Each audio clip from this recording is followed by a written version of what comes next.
Okay, so I watched this movie back in like January or February, something like that, and it's now the 4th of April that I'm recording this.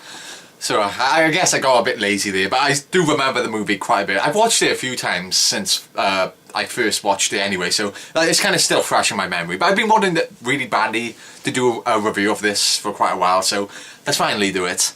So in early 2012, the trailer, poster, cast list, plot synopsis, all that was released back in early 2012. And it's not until, well, now, early 2013, I've finally gone around to watching the film. Like, I was looking forward to this movie for quite a while, because as soon as I saw that trailer, I was like, this movie's gonna kick ass. As soon as I saw the trailer, I was like, dude, I have to see this movie. Like, whoa, like, this movie looked awesome. But it's my kind of movie, though. Like, it's not gonna appeal to everyone, but what this movie is about, it appealed to me. So as soon as I saw that trailer, I was like, dude, I have to see this movie. And I was getting a bit frustrated because there was a period of like 10 months where nothing at all was said about the film. Like, there wasn't even a release date or any interviews with like the cast or the director or anything like that. So I was kind of getting a bit frustrated with this, and they finally some reviews started to pop up towards the end of 2012, and the reviews weren't too good. There were some negative reactions, basically, or at least the ones I saw were pretty negative. So that kind of disheartened me a little bit, but regardless of these reviews, the negative reactions, I was still kind of looking forward to the film, and I was planning on watching this film with an open mind. Like, I wanted this film to be good. I went into this film hoping it would be good, despite the negative reactions, because the story of the movie, it's my kind of thing, you know, it's my kind of movie, this sort of thing is. So, for those of you who don't know, what is Would You Rather about? So, in Would You Rather, we follow Brittany Snow, who plays Iris, a girl who has a brother with this really bad terminal disease. Like, he's in bad shape. They need money, they need a donor, etc., you know, for an organ transplant. So, it's not looking good for her. So she's approached by this really rich, wealthy guy called Shepard Lambrick, or I think that's how you pronounce his last name, Shepard Lambrick, I think. But he's played by the amazing Jeffrey Combs. The amazing Jeffrey Combs, everyone loves him. So, okay, so as I was saying, Iris is invited by Shepard to a dinner party that he is hosting, and along with other guests who also desperately need money. But basically the evening concludes with a game of Would You Rather. So it's basically a contest, and whoever wins gets infinite money. That's basically the story of the movie. So it's basically the main chunk of the movie, or the last hour of the movie, is the game of Would You Rather. And being this is a horror movie, as you would probably expect, the choices they have to make in this game of Would You Rather, they are, you know, well, stuff like self-mutilation. That's pretty much what it is. So it's stuff like, would you rather cut off your hand or pry off your fingernails, you know, that sort of stuff. Of course, that's just something I thought off the top of my head, but just to give you an example, you know, it's like, would you rather pry off your fingernails or your teeth, you know, that sort of stuff. So instantly you may be screaming Saw, knockoff, Saw, rip-off, or whatever, I don't know. But at this point, I don't think, like, enough with this claims that movies are being Saw rip-offs. Like I'm one of, like, I love the Saw movies. I'm just gonna put that out here right now. I love every single Saw film. I love every single Saw film. I want it to be a Saw 8 or a Saw reboot, whatever. I want there to be more Saw films. They're my favourite film series of all time. I love Saw. So if there's anyone who's gonna get pissed off at a movie for ripping off Saw, it's gonna be me. And this movie, like, sure, I you know, the story has similarities in Saw, in a sense that, you know, the characters are being forced to mutilate themselves to stay alive. So yeah, I guess I see where people are saying when they say it's similar to Saw, but, you know, sure, it's similar to Saw, so what? It's like, Saw popularized this, like, subgenre of traps or, you know, self-mutilation. Can we call it that? Like, I'm not going to use the phrase torture porn because I don't agree with that phrase at all.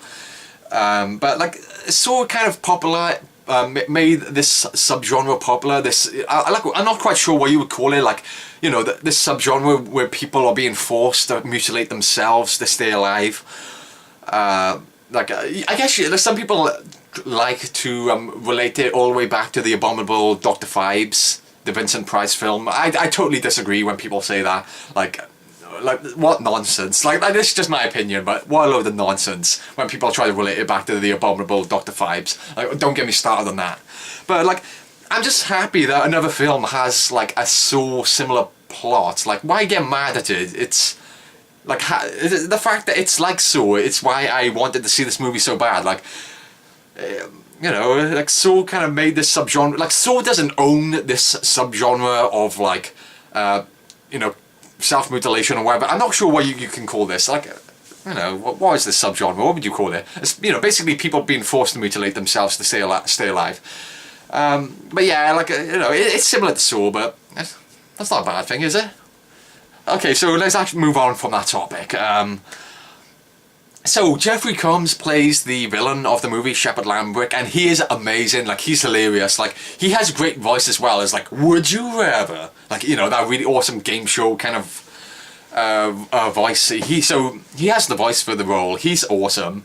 He's hilarious as well. This film is a dark comedy as well. Like, there are quite a few funny moments as well. Like, throughout the film, Shepard makes some really sarcastic, sly, snarky comments towards the contestants. Like, at one point, he makes fun of this woman for not being able to walk, because she's in a wheelchair. So he's like making fun of her for being in a wheelchair. So he makes some funny comments throughout the film. And the villains are great as well. Like, the villains, so we also have Julian, who is Shepard's son. He's like this really spoiled rich brat. Like, you know, he's the spoiled brat, basically. That's the sort of character they build him up to be. But I liked him in the bad guy sense, like the bad guy you love to hate. I thought Julian was a great character. Like, he makes things a lot more interesting because he rigs the game, like, to cause harm towards a player in particular because he does not like a particular player. So he makes it a bit more interesting by, like, trying to rig the game at some points, and it's also alluded that he ruined last year's game because Shepard hosts this game once a year, and they allude to him, like, raping one of the contestants last year, which apparently is against the rules. Like, you can't kill him, but you can kill them and, you know, torture them, but you can't rape them. Apparently, that's what Shepard goes by, I suppose, which is quite strange, I suppose. But whatever. So Julian, he was a great villain as well. He's the bad guy you love to hate, so he was a great character. I felt as if he was underused. Like, I'm not going to spoil it, but basically Julian as a character is eliminated from the equation about halfway through the movie by a certain means.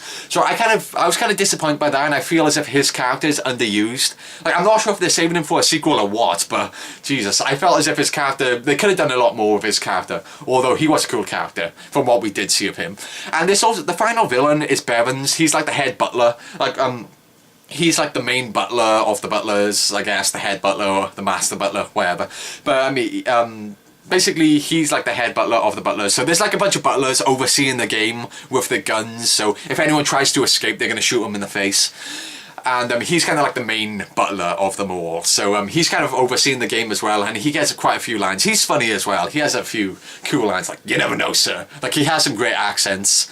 Well, his accent is awesome, so he's fun to listen to as well. He was a lot of fun. All of the characters I felt were likable as well. Like, it's strange because really the only one you see outside of the game, sure, you see the girl in the wheelchair for like a split second, but that doesn't count. But the only character you really get to know outside of the game is Iris. And the other characters, you don't see much of them before they are killed off, obviously, as you would expect in a movie like this. So, like, they kind of briefly touch upon some of their backstories. Like, one of them is a gambler, one of them is an alcoholic. One of them seems to be tortured or something. I'm not sure if he was in deep with loan sharks or something, but he kind of alludes to having suffered, let's say, in the past at the hands of loan sharks or something like that. But like, that's basically as deep as you get with some of these characters, but their personalities do kind of shine through with the actors' performances. Like, the actors do a great job here. A lot of people criticise Sasha Grey, who plays Amy. They criticise her performance, a lot of people do, but I don't see why everyone's criticising her. She only has like 5 or 6 lines in the whole entire movie. So, I don't know, like, the 5 or 6 lines in the whole entire movie that she did have, she seemed to deliver them fine, in my opinion. I don't see why everyone's hating on her. So I felt as if Sasha Grey did a fine job, in my opinion. And everyone else does an awesome job as well, especially I don't know the actor's name, but there's a character who has to perform a certain mutilation involving his eyeball, and wow, this actor, he sells it big time. Like, I'm not going to spoil what it is, but he has to do something with his eyeball, and when he is told what he has to do to his eyeball, and he is given 30 seconds to do it, he like flips the fuck out, and which is understandable. I mean, how would you react if you were told you had to do a certain thing to your eyeball? You know, everyone would freak out big time. But the actor sells it. Oh my god, like when I was watching this movie, I actually stopped and thought, oh my god, this actor is amazing. Like the way he freaks out and just freaks out, I was like, oh my god. Like basically the guy does an amazing job in that scene. Like the way he's flipping out as the timer is counting down to 0 seconds is great. So the actor was awesome in that scene. Like wow. Now don't get me wrong, everyone else does an amazing job as well, but in that one scene, man, that's like the standout moment of the film. His performance doing that little bit, fantastic. I felt really bad for the characters as well. Like I said before, you don't really get to know them. Like although their personalities do seem to kind of shine through, because these actors really are talented. They are really charismatic, so you do kind of get like the personalities these characters have. Although this may not be because of the script, it may be because these actors are just so good at acting, I suppose. Like, once again, the actors, they're great. So I did feel really bad for them when they did suffer or die as well. Whoa, I felt really bad for these guys.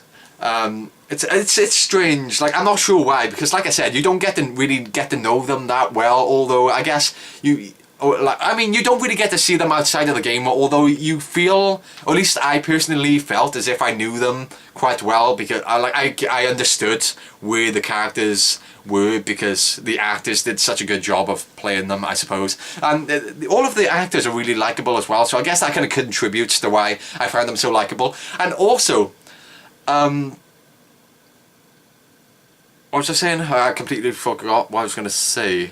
Something about why I found the characters likable. Oh yeah, okay. So the characters, a lot of them are pretty noble and likable. Like Sasha Grey's character is a bit of she's like a mega bitch. Like, she's purposefully harming the other players at every opportunity she gets, because she understands this is a game of elimination. The last person alive gets to live. There's only one winner. So you get where she's coming from when she's harming the players, but they try to make her out to be the bitch of the players. So aside from her, I suppose everyone else is really likable and noble, somewhat noble at least. So like everyone's like, sometimes the choices kind of consist of harming someone else or yourself, and like some of the characters are quite noble where they kind of harm themselves over other people.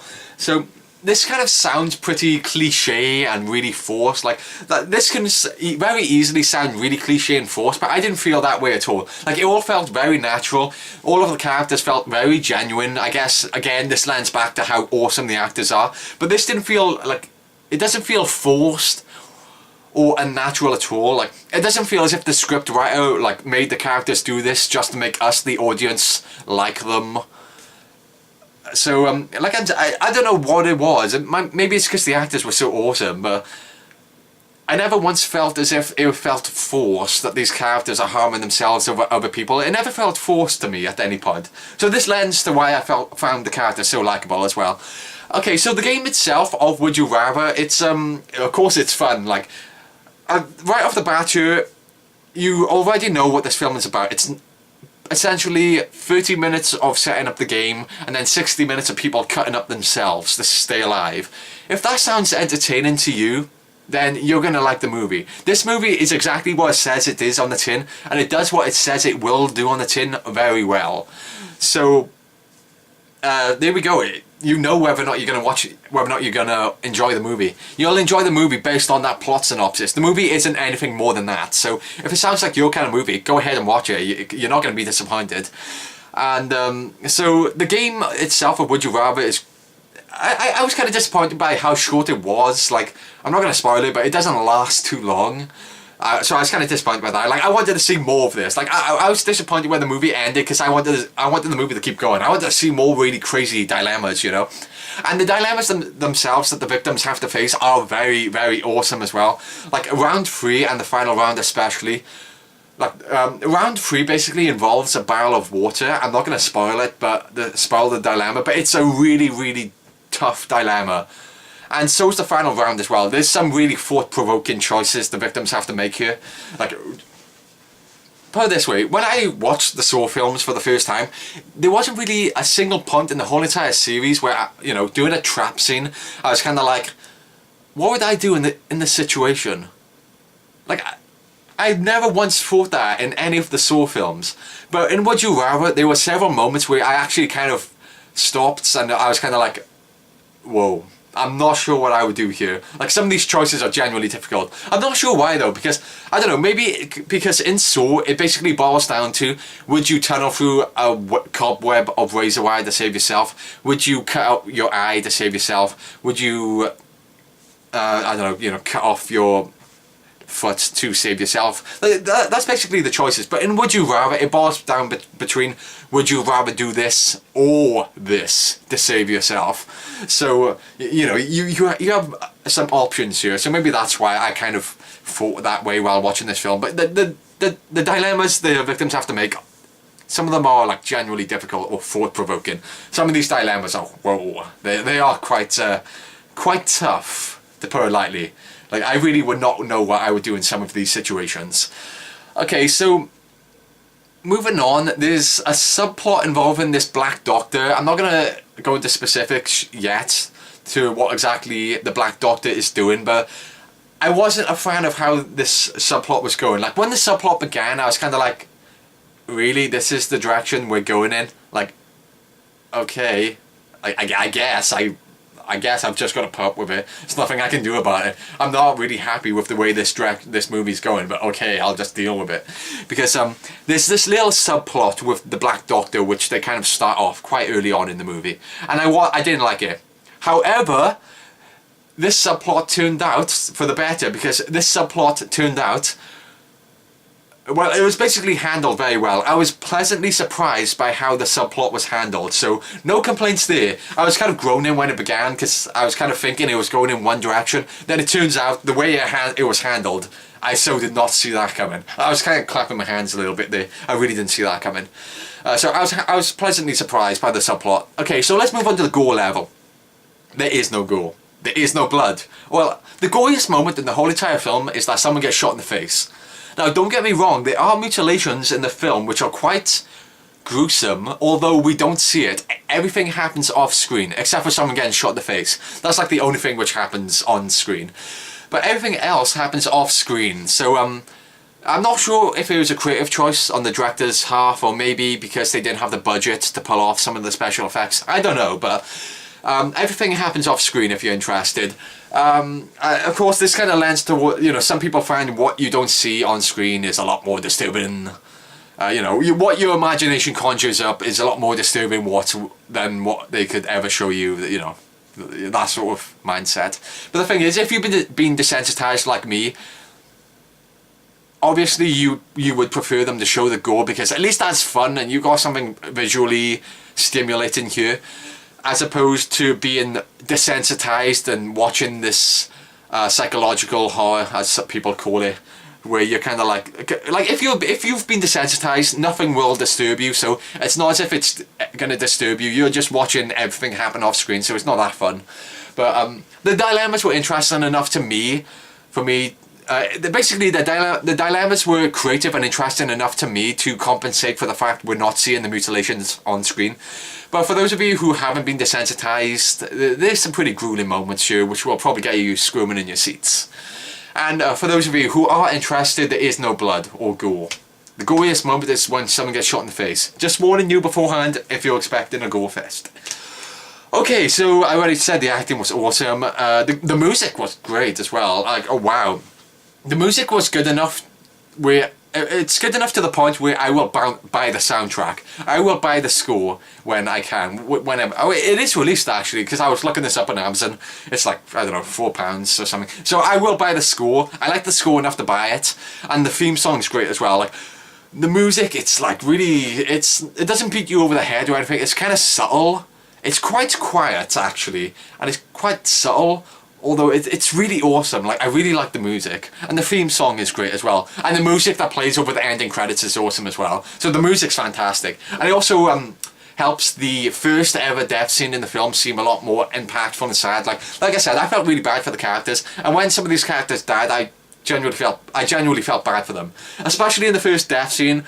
Like, I'm not gonna spoil it, but whoa, I felt really bad for that guy. Like, the way he was kind of like on the verge of breaking into tears and shit before getting shot in the face. I was kind of like, I don't know, I felt really bad for him. Like, that guy was a great actor as well. I felt really bad for him. Like, I just wanted to reach for the screen and kind of hug him because I felt so bad for him. So I felt really bad for him. And the music which plays during his death scene certainly lends the shocking nature of his death, and you know how depressing his death is, especially considering what he went through before getting killed. That's what kind of made me a bit uncomfortable watching him die.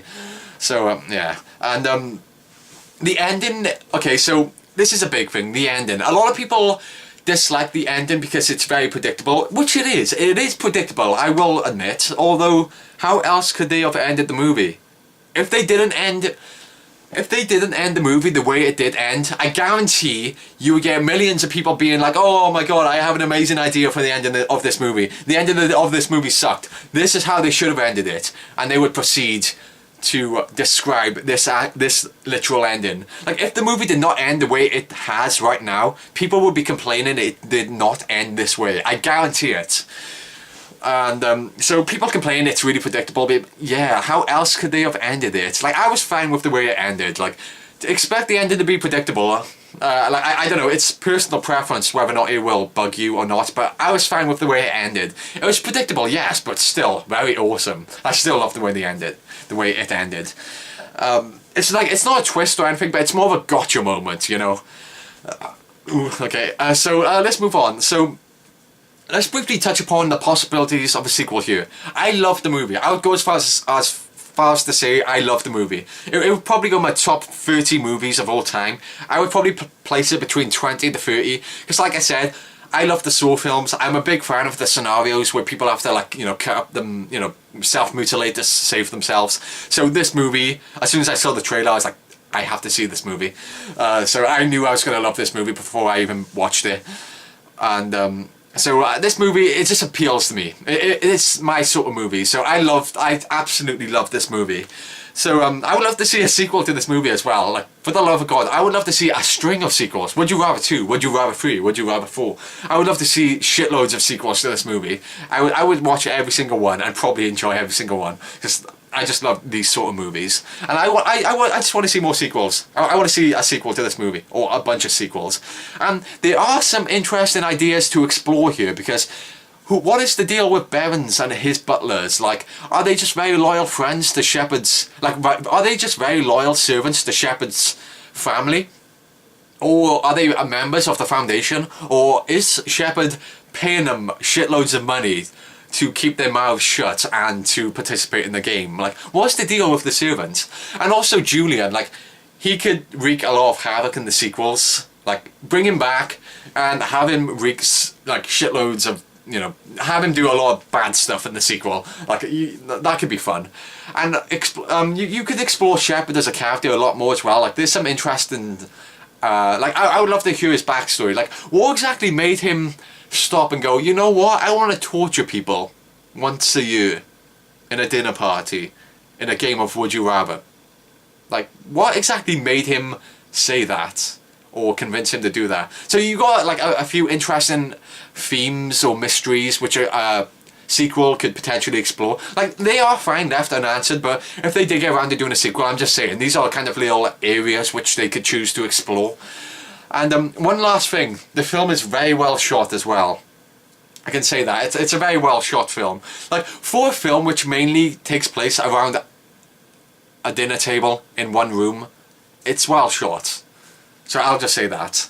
I think that's all I have to say though. I would love to see a sequel. So I love the movie, amazing acting, the characters were really likeable, the dilemmas were genuinely difficult and unsettling. Like, I felt really bad for the characters when they did suffer and die. They were like, I don't know, I just did. The ending is predictable, yes, but I still loved it, and I loved the movie overall. So I definitely recommend it if you're into this sort of movie. If not, let it pass. Like, if you're the sort of person which believes in the torture porn phrase, like, don't get me started on it. Like, it's a load of nonsense to me. But if you're the sort of person who like torture, saw torture porn, I'm not watching that. Like, if you're like, I'm not trying to. Maybe that was a bit extreme, but if you're the sort of person who like doesn't like torture porn or believes in that term and doesn't like torture porn, then this movie, it's not gonna win you over. So that's it.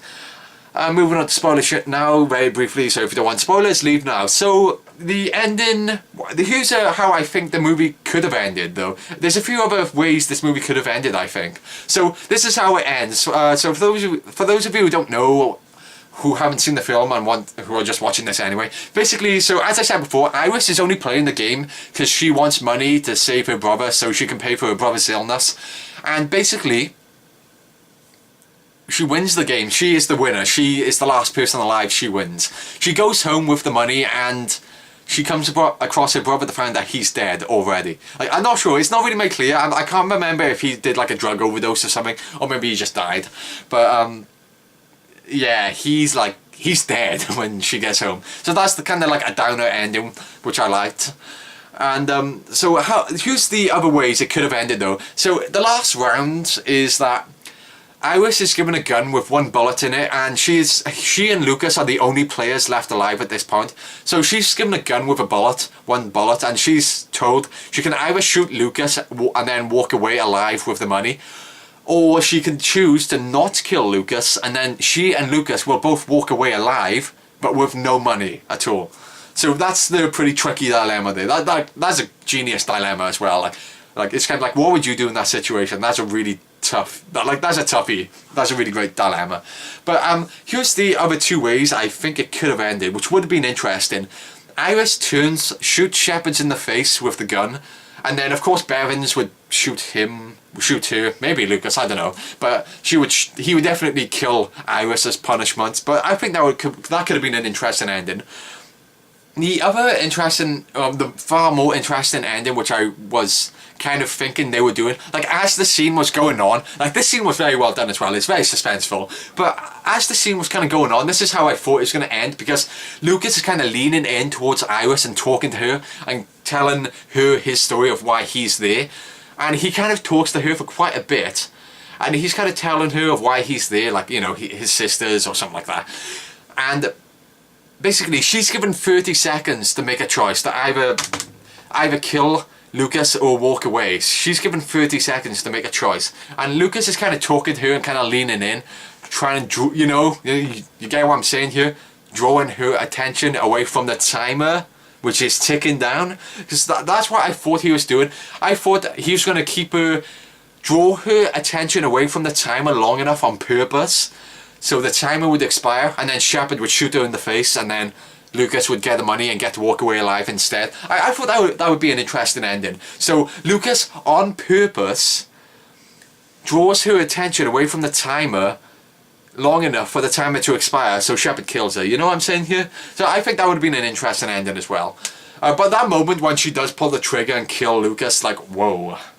Like, they do it, like, they like, direct it and edit it in a way where like it comes as a total shock. Like one moment Lucas is just telling her his story, and before he can even finish his story, she just shoots him in the heart, and you have that like really awesome theme song playing. They play the theme song one last time when she shoots him in the heart, and like Lucas's reaction was really sad as well. Like I felt really bad for him. Like I bet a lot of people hate Iris for what she did as a character, but let off her. Like, what would you do in that situation?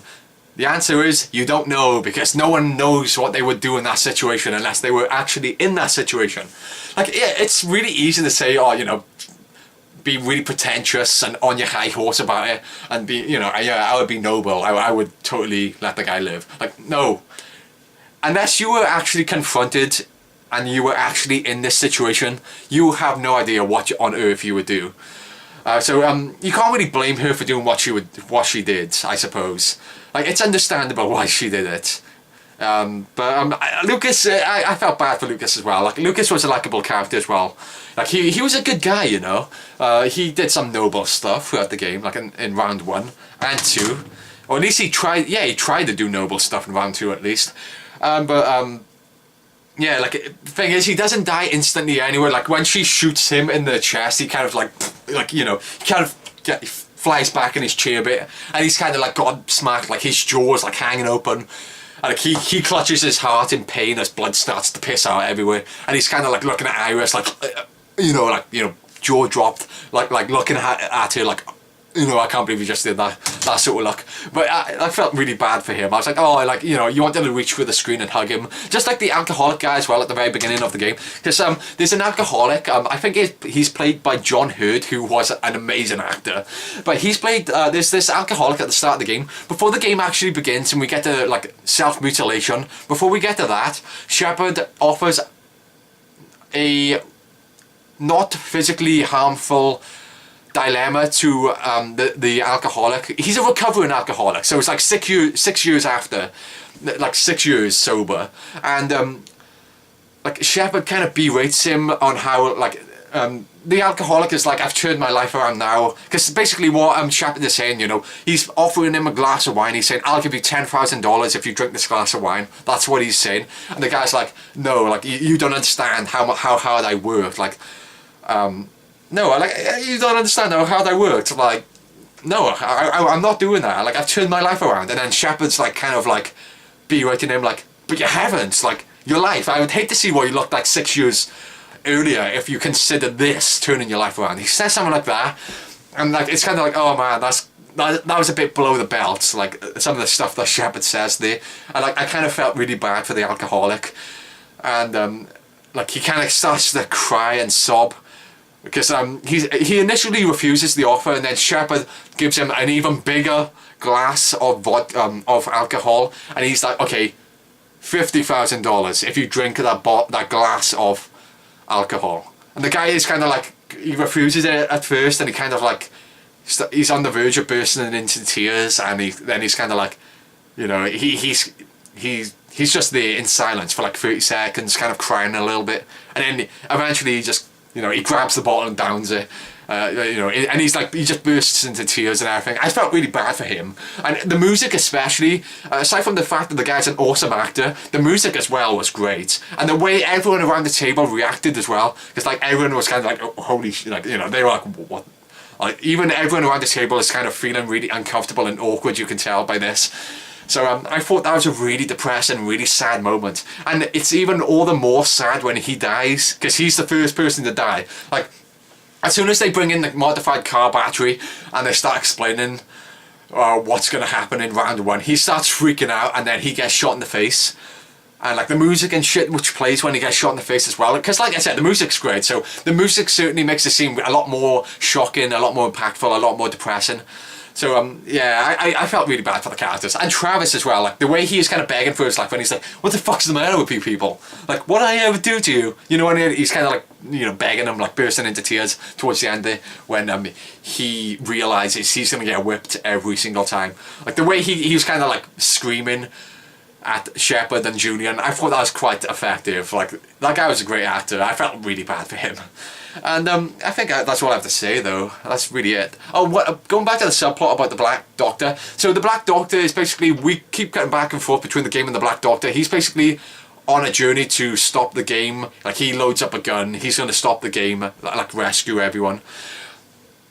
So I was kind of like, this is the direction we're going in. So I was kind of thinking that for like the climax of the movie, he would reach the game and he would do some heroic sacrifice. Like, he would kill everyone, and he would get like shot dead as he killed everyone and save everyone, you know what I'm saying? That one of those really cheesy endings. But thankfully, he gets shot in the face halfway through the movie. And I really did not see that coming. So I was surprised by that, pleasantly, by the way. I was glad that he died like halfway through the movie, because if they went the way I thought they were going, that would have been like really cheesy and really anticlimactic. But thankfully they handled it the way they did, so I was pleasantly surprised by that. Okay, so I think that's it. I've rambled on quite long there. Yeah, that's the end of it. So that's the end of the spoiler section. That's the end of the video. So thanks for watching, and see ya. Watch Would You Rather. It's a good movie. Okay, see ya.